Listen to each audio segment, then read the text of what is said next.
Всем привет, дорогие друзья, дорогие подруги, здрасте. Бритье, бритье, бритье. Во-первых, в строках своего выступления хочу... Короче, парни, как-то канцелярское получилось. Ребят, если коротко, всю мусульманскую общину нашего канала я поздравляю с вашим праздником Ураза Байрам. Сегодня большой день для вас. У меня половина семьи мусульмане, напротив живет мусульманин. Так что мы сегодня все в этой атмосфере праздника. Надеюсь, у вас все хорошо, надеюсь, и вы справляете этот великий праздник для мусульманского народа. Ну а дальше бритье. Но бритье, как вы знаете, по привычке непростое. В предыдущем я показал один из способов, как можно кардинально изменить характер вашего станка. Это шимминг. Шимминг большинство из нас знает не понаслышке. Давно и с той или иной регулярностью им пользовались.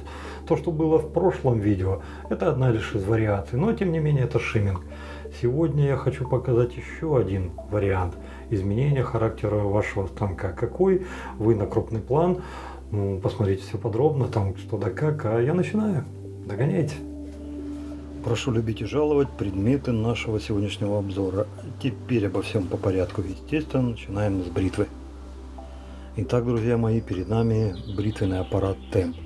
Это произведение эсеровского искусства конца прошлого столетия. Выпускался на многих предприятиях, в том числе и Украинская ССР его выпускала на Днепропетровском производственном объединении «Октябрь» завод Темп, о чем недвусмысленно свидетельствует вот эта вот бумажка, которая прилагается именно к станку. ОТК, печати, ОСТы, инструкция по эксплуатации. Ну, короче, все как положено, как все в то время. Приходит вот такой караебочки. Давайте я вам, наверное, вот так покажу. Часть будет замасленная. Здесь же будет вот ручка лежать. Тут я ее приспособил к другому агрегату, поэтому ее сейчас здесь нет. А когда вы это уже все распакуете, снимете с хранения и у вас будет это, скажем так, на постоянке, то выглядеть может вот так. Сама коробка, штамповка из чего-то, то ли алюминиевая, то ли еще что-то. А, кстати, в коробке есть еще вот такой пластиковый вкладыш, который вытаскивается. И здесь вы внутри тоже можете еще хранить лезвие. Но если это вдруг кому-то надо. А теперь станок поподробнее. Это обыкновенный Т-обратный станок, трехсоставной, закрытого типа. Гарда, видите, какая закрытая. Состоит ручка. Это какая-то то ли алюминий, то ли еще что-то. Но больше всего похож на алюминий с каким-то покрытием. Что-то здесь такое есть. Радиальные проточки, насечка. Ну, такое, знаете, скажем так, слишком простецкое. То есть это видно, что на потоке, видно, что большого внимания не уделяли, видно, что штамповка. Как правило, вот изделие такого пошиба мы с вами называем штамповка. Вот только сказал штамповка, и сразу все понимают, да, штамповка. Но вот ручка выглядит как-то так. Нижняя плита, верхняя плита. Ну, собственно, да, они вместе вылиты из чего-то. Это, скорее всего, сплав цинка с алюминием или с чем-то еще. Ну, когда мы говорим замак, как правило, люди начинают понимать, из чего это да как. Естественно, это все лилось, вряд ли это штамповалось. На нижней части верхней крышки мы видим вот такие какие-то зачатки. Это еще с дедушки, дедушки, наверное, жилета осталось. Вот такие фиксаторы лезвий прямоугольного типа. Ну и верхняя часть у нас еще покрыта хромом, никелем. Чем она покрыта? Наверное, все-таки хромированная. Нижняя плита тоже литье. Не думаю, что такой хрупкий металл кто-то взялся бы штамповать на потоке. Хотя могу ошибаться, специалисты, поправьте в комментариях. Сделано... нет, не штамповка. Видите? Это при литье, как правило, вот такие штуки получаются. Выглядит, достаточно бодро выглядит, нормально. И сейчас мы с вами будем его заряжать. Чем будем заряжать?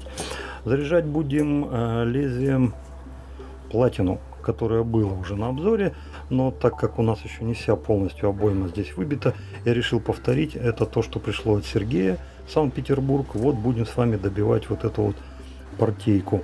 Но прежде чем мы ставим лезвие, я хотел бы вам показать одну вещь.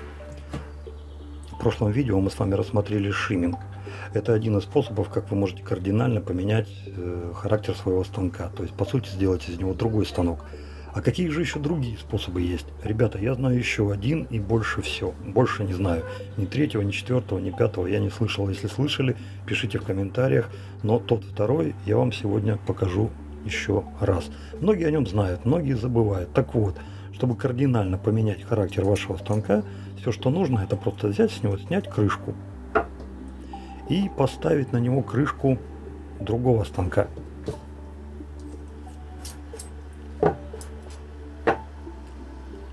И смотрите, что получится. Вот у вас была родная, вы ее убираете, ставите не родную, и у вас получается по сути уже маленечко другой станок. Но тут тоже не все так просто, потому что благодаря тому, что фиксация лезвия на крышках выражена несколько по-разному, если у вас, допустим, один станок темпа, другой станок Мюллер R89, то вам не удастся это сделать, потому что здесь у нас штифты разной формы. Видите, здесь круглая, а здесь прямоугольная. Поэтому вам нужно будет подбирать именно такую крышку. Но вы не отчаивайтесь, потому что если у вас есть другой станок с фиксацией круглыми штифтами, то вы можете делать следующее. Вот эту вот крышку одеваете на крышку от Мюлле,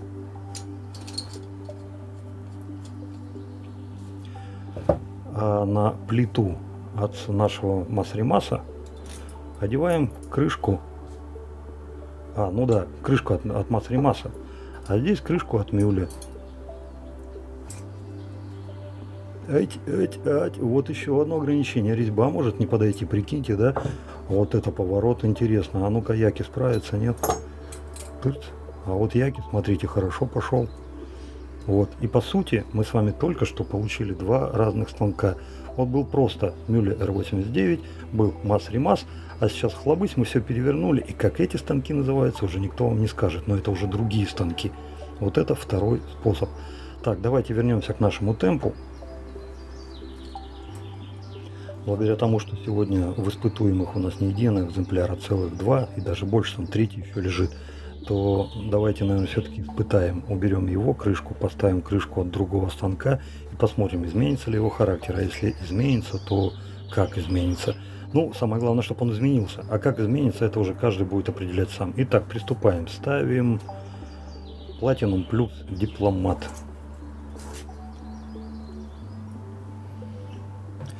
Ну, давайте смотреть, что у нас из всего этого получилось. Итак, вид сбоку. Вот тут сейчас хорошо видно, как крышки отличаются друг от друга. Родная от неродной.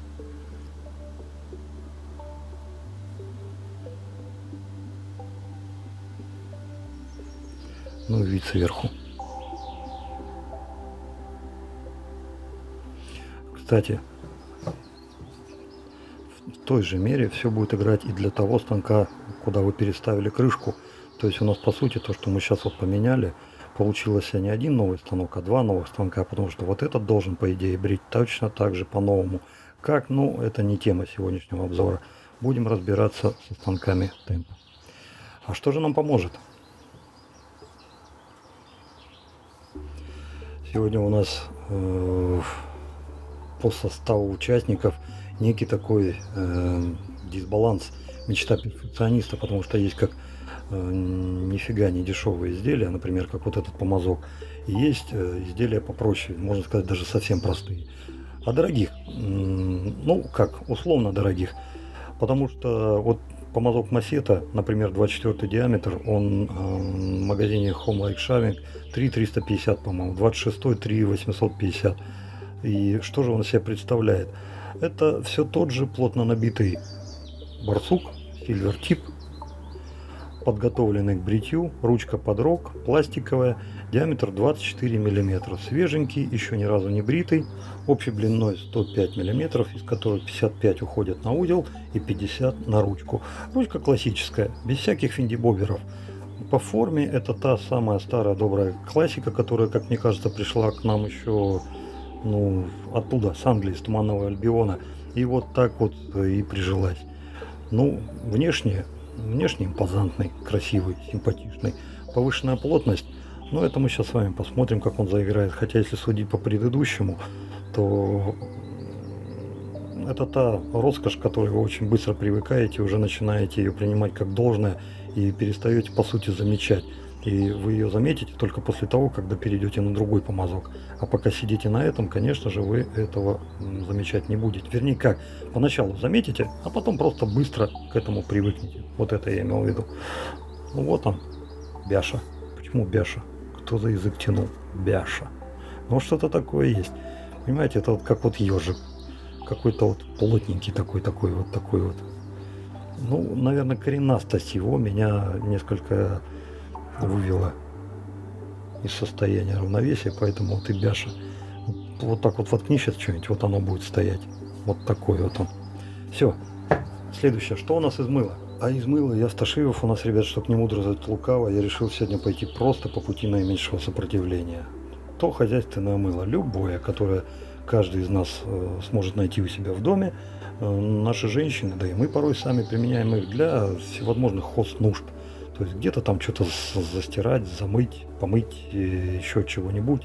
Многие на хозяйственном мыле сидят на постоянку и просто и сами моются, и голову моют. Точно так же, как и некоторые это делают дегтярным мылом. Но раньше, когда еще не было всех этих изысков, наши отцы и деды зачастую этим хозяйственным мылом просто пользовались в качестве крема для бритья. Они из этого мыла делали пену и этим мылом брились. Что, собственно, мы с вами сегодня и попытаемся повторить. Почему здесь два куска? А я не знаю. Ну, я вот попробовал с этого пену сделать. Я чуть под лавку не упал, так мне понравилось. А с этого не попробовал, но это же тоже хозяйственное. Поэтому я думаю, вот сейчас вот оба покажу, а какой из них сработает, там уже и разберемся. Вот как-то такие были мысли. Ну а перекись водорода была уже на канале, но здесь она по той простой причине, что это минимум телодвижений. То есть вы замороченный, вам некогда, а срочно что-то надо, до аптеки дойдет даже ленивый. А там вы спокойно можете приобрести перекись водорода, плюс за небольшие совершенно деньги. Там 30, 40, 50 рублей, сколько он стоит? Да вообще нисколько не стоит. Копейки, буквально копейки. И использовать эту штуку в качестве автошейва. Все, на этом, пожалуй, что и все. Пошли бриться. Хорошо. Когда сидишь на приятном компрессе, и самое главное, что он не дискомфортный, а доставляет тебе удовольствие, ну это кайф, просто кайф. Ну а теперь без всякого пришива, без нифига, ну просто начнем. Судя по тому, как я вот смотрю тут, пока я сидел на компрессе, не знаю, видно вам, не видно, пена уже начинает чуть-чуть осаждаться, скорее всего и в этом случае она будет быстро на лице садиться. Но сможем ли побриться? Ну сейчас и проверим.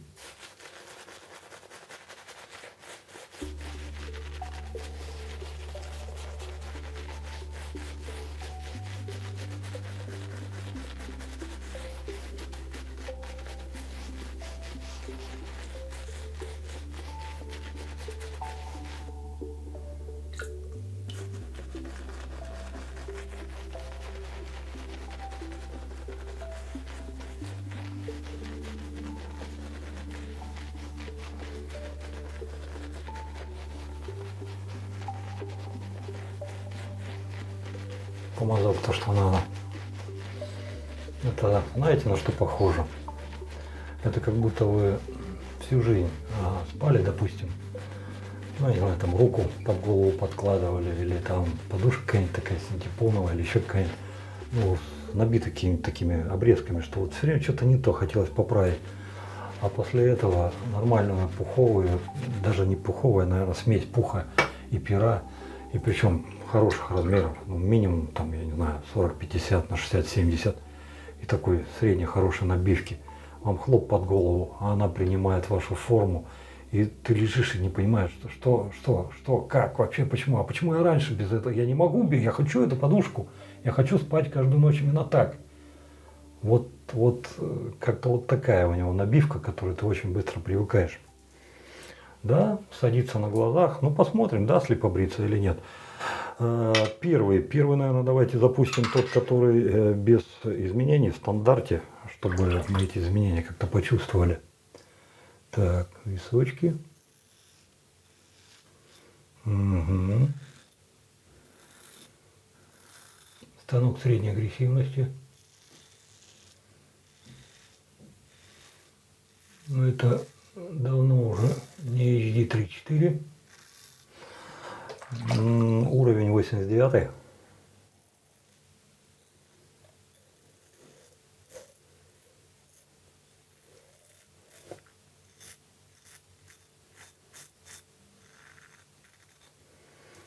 но без ее стервозности. Ну, стервозность, ребята, это имхово. За 89-й голову можно сказать, что половина людей чувствует эту стервозность, а половина, они ее даже не замечают. Им это там по кайфу.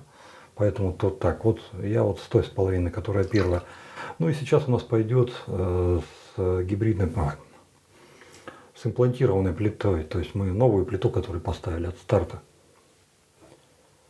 Так.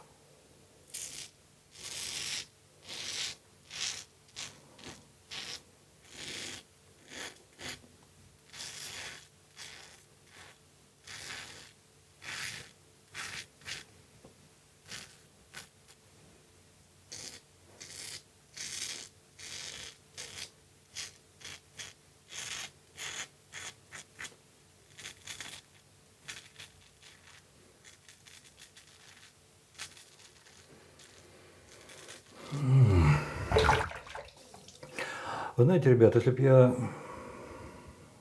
я бы покривил душой, если бы сказал, что изменения есть, и они очевидны. В данном случае я их не отмечаю совсем. Что тому виной, я фиг его знает. Но вот сейчас вот есть какие-то, но такие изменения, что я бы не стал на них делать акценты и говорить, что вот это лучше, это хуже. Нет. По сути, это две ягоды одного поля. Но это не говорит ни о чем, потому что в других случаях это может сыграть совершенно по-другому. Возможно, вероятно, что тут геометрия голов практически одинаковая. Ну, сами знаете, спорт, темп, вот это вот что-то одинаковое. Может быть, возможно, мне сейчас так кажется, я заблуждаюсь. Но это не отменяет саму теорию, что смена крышек, она очень часто играет по-разному. А сейчас знаете что? Давайте, наверное, попробуем. Меня все-таки подмывает то хозяйственное попробовать. У нас же с вами свободный регламент. А что хочу, то и хохочу. Да чтоб тебя мухи съели.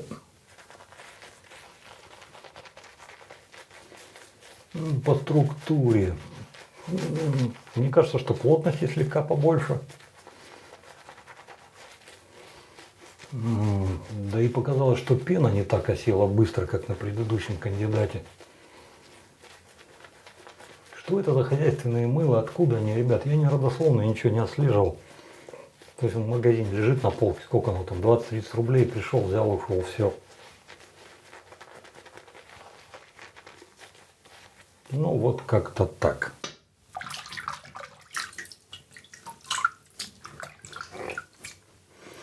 Ну давайте, погнали наших городских дальше. Так, у нас первый был обычный, да, все правильно.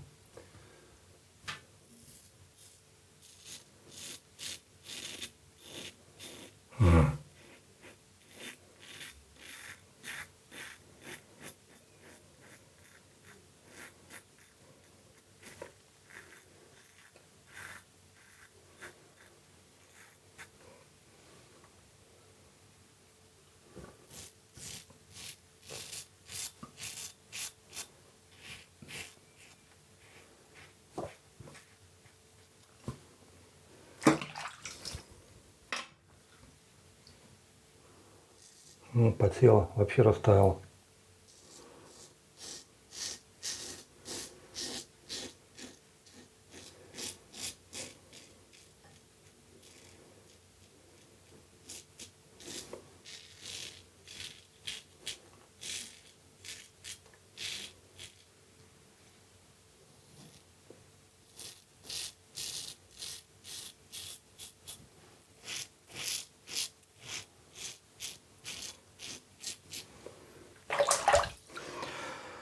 Так, ну давайте, наверное... Ух ты, блин, ребята, по скольжению тут бешеное. Сколько это вот, его прям много. Офигеть. Ну, для примера, вот смотрите, вода просто.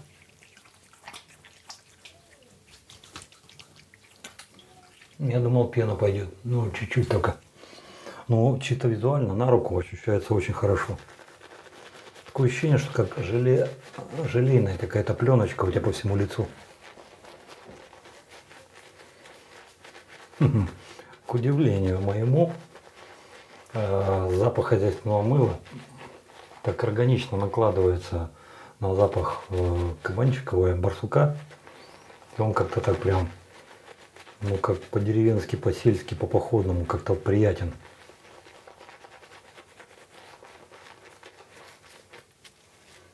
Ну, собственно, чего я от него ждал, то я от него и получил. Есть спорткары, есть элитные машины. Ну, а есть диваны на колесах со всеми удобствами. То есть ты, садясь в такой диван, ты совершенно не замечаешь, с какой скоростью ты едешь, 30 км в час или 230. Тебе пофигу мороз. Ты в этом диване просто сидишь, и от скорости ты можешь судить только опосредованно, ну лишь глядя в окошко. А так-то ты не чувствуешь вообще никак. Это вам не спорткар где. Но зато скорость, зато скорость. Ну да, ребят, ничего не говорю, есть люди, которым это тоже нравится. Я за диван, за диван. У меня Toyota Lumina, по-моему, или как она там называется. Ляна, что-то вот такое. Минивэн когда был. Ну как минивэн? Ну не минивэн, а там что-то такое среднее. Я в машинах не очень. Вот это да. Вот. Так, ну кто знает, тот понимает. Поехали, давайте добивать. Агрессивный, блин.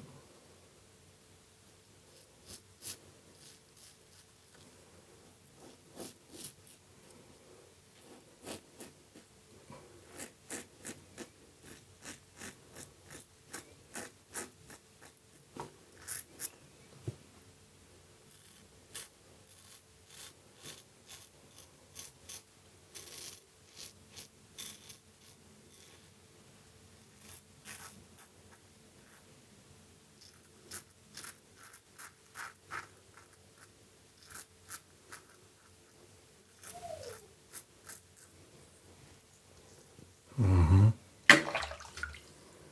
Ну и этим.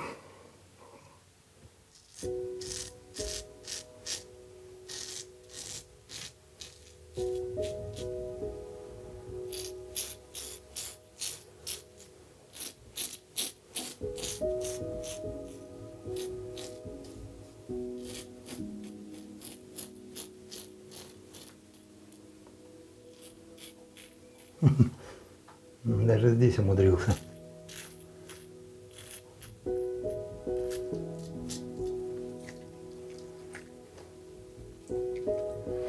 Ну вот, пожалуй, что и все. Как побрился, так побрился. Я, наверное, ребята, сейчас это и оставлю, потому что дальше выбривать нет никакого удовольствия. Я объясню. У нас сейчас компрессия автошейф. Фух. Ну, почти хорошо. Просто пока сидел на компрессе, тут все в кучу свалилось. И почему сразу не распознал, как он так удачно прикинулся. И что произошло.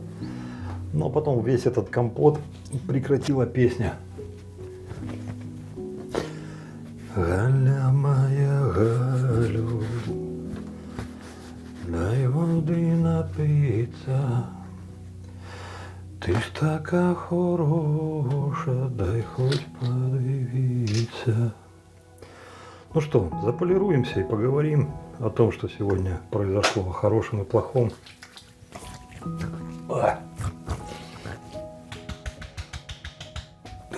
Ну тут по-драчеву по-другому никак не сделаешь, только прямой в челюсть и все, потому что, ну, а вот это нет, чуть-чуть есть. Это ж как я разнес, что даже хлоргексидин чуть-чуть пощипывать начал. Хорошо, хорошо. Ну вот, наперед тебе наука. Ну, ой, хлоргексидин, перекись водорода. Да, перекись водорода. Ну, что хлоргексидин, что перекись водорода с сегодняшнего обзора. Ребят, они условно уходовые, потому что по сути это две жидкости, оказывающие благоприятное для нашей кожи воздействие, маленько не с той стороны, с которой обычные автошейвы оказывают. Она нормализует, заживляет, стабилизирует. И, ну, по сути, мы их очень часто применяем как не стерилизующее, а как обеззараживающее средство. Ну вот и плюс еще и это она делает с нашим лицом. Да, недорогой, да, без запаха, но вполне себе рабочий и вполне себе ого-го. Ну и как вариант, если, допустим, вы любите, вам надо что-то без запаха, у вас его нет. Ну вот как временная мера на передержку, пока вы не найдете себе что-то нормальное без запаха. Вполне себе. Ну, по поводу помазка. Я рад. Я рад, что наша компания может предложить нашим покупателям изделия, подобное этому. Потому что каждый человек, который возьмет вот такой помазок, он просто будет радоваться и отдыхать. Потому что на самом деле, ты вот как я вот тогда вот сравнение с подушкой провел, ну вот оно такое и есть. Ты просто вот вольготность и негу получаешь. Даже несмотря на то, что есть специальные там какие-то там супер-пупер там пальцем деланные, что там за многие тысячи рублей, что вот они тебе там все повторяют, и ты лежишь просто. Ну, есть любители таких подушек. Спорить-то трудно. Есть любители вообще без подушек. Вон японцев возьмите. Он на улицу вышел, там из поленницы бревно выдернул, воткнул под голову и спит. Ну, кайф, все по-разному ловят. Но я вырос в то время, когда деревенские перины, деревенские подушки не были каким-то изыском и не были какие-то диковинкой и невидалью. Это было в каждом доме. Я тогда от них кайфовал, а сейчас мне повезло. На мой день рождения, 56-й, мой друг Сашка Кутько подарил мне такую подушку. Он говорит, ну чё тебе подарить? Я говорю, да, Саня, не надо, ничего, у меня все есть. Он говорит, подушку. А я знаю, что у него дома 10 штук таких есть, у него мама-то такая, хозяйственная, прижимистая. Я у него как-то там попросил, Зана говорит, нет, ты чё там, вот у меня там, вот все, короче, все посчитано. Ну, а тут сам спросил, что подарить. Я говорю, вот. Ну, короче, одну подушку у него выклинчил. Ребята, так я такой радый. И вот и все, и кайфуешь. Запах. Да, легкий есть, но не такой, что прям вырви глаз, а такой вполне себе приемлемый, нормальный. Не считаю это большой оказией, потому что, в принципе, это те люди, которые не хотят чувствовать этот запах, или которым он вовсе не нужен, или им подождать просто сколько там, не знаю, 2-3 недели, пока мылом все это забьется, или вывести сразу на корню. Как? Об этом уже говорено, плюс специальное видео есть на канале, что такое помазок, с чем его едят, виды, как за ним ухаживать, куда вставлять, откуда вытаскивать и как чеку выдергать и на сколько метров кидать. Короче, все это есть. Вот сходите, посмотрите. Сейчас даже ссылку где-то здесь оставлю, чтобы меньше вам искать было. Вещь, мне нравится. И сразу же вспоминаются слова одного человека, что ему тоже подарили такой помазок, но он сам не покупал, ему подарили. Он говорит, ну я знал, что он хороший, но я, говорит, не догадался, что настолько хороший. А этот человек в бритье не первый день, не новичок, руки растут правильно, мозги заточены. Ну, то есть его ни на мякине не проведешь и на арапа не возьмешь. То есть у человека есть свое мнение. Вот он вот так говорит, вот так он чувствует. Он там куда-то что-то прогибаться, что-то там. Не, это не его. Взрослый дядька это нет. И вот приятно было, приятно. Не с нашей компании. Ему какой-то другой кто-то там что-то подарил, но тоже массета. Ладно, с этим закрыли. Станок. Ну, лезвие дипломат, чтобы вообще уже закрыть тему. Я думаю, что они отслужили последний раз. Может быть, вину тому вот сегодняшнее бритье, но я, наверное, их больше не буду ставить, потому что они уже по 3 раза-то одно 3 раза побрило, нет, 2, а другой 1 раз. Что-то как-то не хочу. Сергею в любом случае спасибо огромное за возможность показать ребятам это лезвие. А вот станки сегодня меня в ступор такой ввергли, что прямо сейчас эта мысль еще не сформировалась. Но прежде чем я начну эту мысль выкладывать, ребята, сегодняшним видео я хочу подвести черту под модернизацией любого практически, ну, процентов на 90 Т-образного станка, при условии, что, конечно, конструктив позволяет, если будет на то ваша воля. Под предыдущим видео, когда мы говорили о шимминге, там один из ребят, Рустам, по-моему, или Ильнас, Рустам, вышел и говорит, да блин, говорит, я слишком уважаю ВКБ. Сейчас вот здесь вот где-то его коммент появится. Я так на память заморочен, извини, если имя перепутал. Он говорит, я ВКБ слишком уважаю, чтобы, говорит, еще заниматься чем-то там. Вот у меня есть станок, я им бреюсь. Вот я считаю, что это правильно. Но это его точка зрения.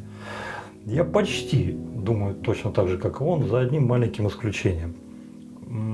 Даже если человек так относится к этой теме, в любом случае у нас во влажном бритье у каждого человека, у которого есть Т-обратный станок, всегда будет оставаться с ним возможность изменить этот станок, модернизировать его бритье. Это не говорит о том, что это надо делать. Это говорит о том, что такая возможность есть. В первую очередь, кому она может понадобиться? Ну, конечно, новичкам. Потому что они еще ни уха, ни рыла, ни бы, ни мы, ни кукареку. Он на каждый станок смотрит, как на вершину чего-то там, и покупать другой, но не всегда. Мало того, что там финансовый вопрос, так он еще может еще и не понимать, что ему покупать-то. Он бы купил, но не знает что. И вот таким людям, пока они не награются с тем, что у них есть, это да, это пригодилось бы. Ну и плюс еще, давайте не забывать финансовую составляющую. Скажем так, с финансами не у всех все, как бы бывает всегда, гладко да сладко. Вернее как, даже так, вот оставим финансы, что они вот у всех нормальные, но просто вот если сказать, допустим, что даже при том, что у человека нормальные финансы, ну не всегда они позволяют закрыть все хочухи этого человека. То есть у него хочухи во, а финансы нормальные, но они во. А еще есть любимая, а еще есть дети, а еще у них свои хочухи. Ну, вы понимаете, о чем я.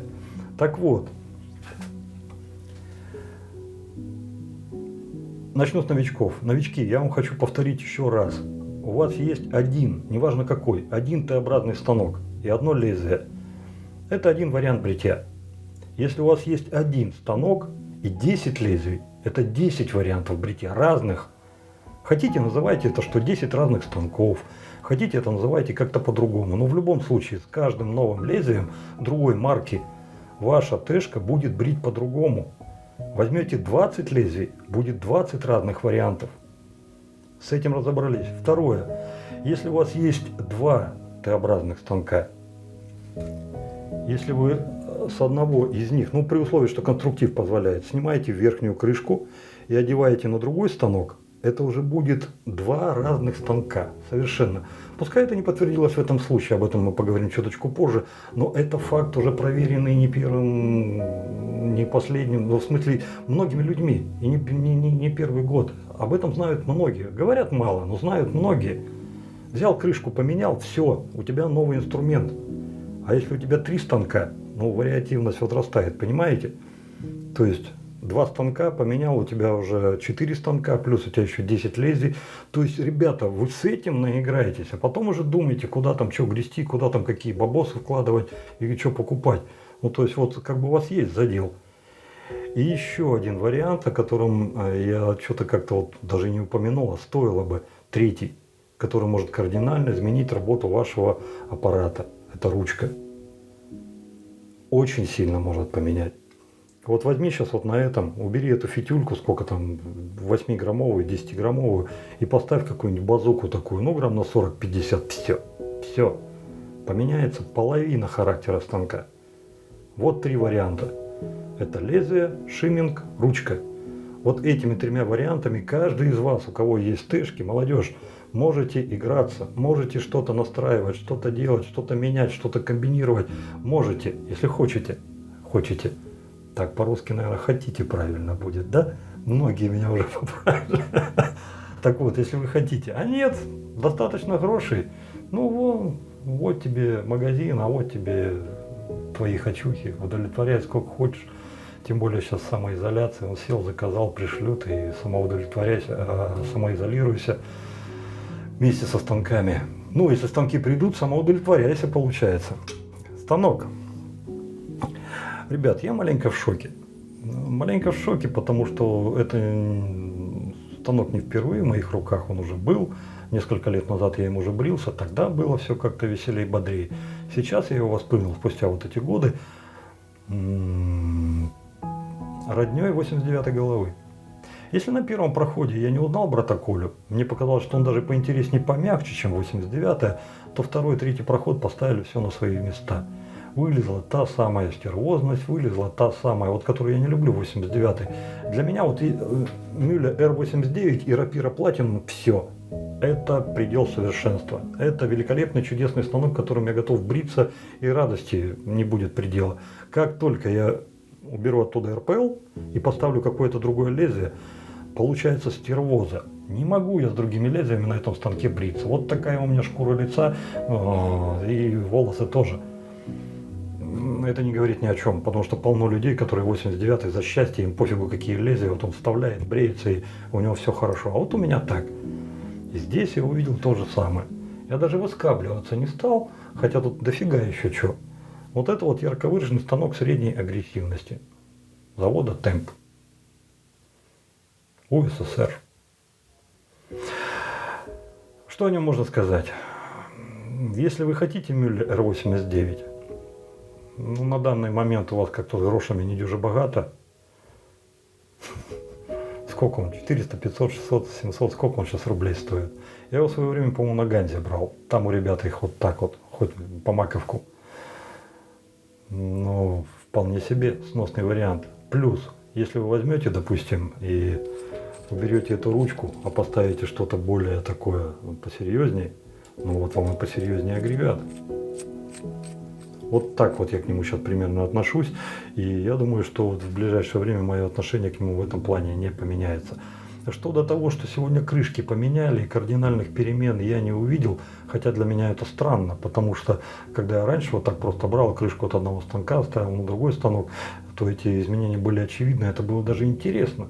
Я помню пору, когда я впал в такой раж, вот впервые придя к этому моменту, где-то вначале на форуме прочитал, потом сам попробовал, потом меня так вожжа под хвост попало, что я тут, я не знаю сколько там, станков 10 поперебрал, крышки попереставлял и просто кайфовал от того простора, который передо мной открылся. Каждый раз я станок не узнавал, каждый раз он открывался для меня с новой стороны и другими гранями играл. А в этом случае просто взяли, крышки поменяли, и по сути, что было, то и было. Именно эта мысль навела меня на том, что вот этот станок темп и спорт, они в некоторой степени сродни. Потому что, ну, сами знаете, старт начинался со спорта, и геометрия тут, да, конечно же, она отличается, мы ее маленько перерабатывали, но не настолько, чтобы. Ну вот, вероятно, поэтому, что вот крышку от старта поставили, и тут не получил я того, что, ну, пшик, да, зашел в воду и пернул, пузыри пустил, получается. Для обзора как бы нужно было бы, чтобы была разница. Но я же заранее не мог знать это, во-первых. Во-вторых, ну, у меня 2 темпа есть, а других бритвенных из СССР у меня нет. Поэтому темп сегодня и выпал. Ну и плюс конструктив видели, да, фиксация лезвия, то есть там продольная пластина. Иди другой такой станок найди. Ну, они все на шпеньках, на круглых. Поэтому вот так все сформировалось. На этом, пожалуй, что и все. Сейчас в голове обкатываю много планов. Один из них – это сделать вкусную колбасу, второй – сушеное мясо, третий – наливочку вкусную сделать, вас побаловать. Такую простенькую, знаете, чтобы там без этого, без упирания, там сидеть годами ждать пока. Ну а вот так дунул, плюнул, и у тебя все вкусно. Ну и плюс ко всему хочу сделать еще одно видео для новичков. Судя по тому, что все эти предыдущие, которые вышли, не так уж сильно-то вам помогают. И хочу сделать выжимку, то есть консолидировать все вот так вот, что вот прям вот пришел новичок, спросил, а я ему бумс, вот. И там будет все не в одном варианте, а минимум в 3. То есть для обычного новичка, для продвинутого новичка, ну и скажем так, и для обеспеченного новичка, которому так, вот так вот. То есть вот эти вот все 3 варианта подготовлю. И по сути я сейчас анонсировал 3, 4, 5 видео в будущем. Но постараюсь с ними не тянуть и сделать поскорее.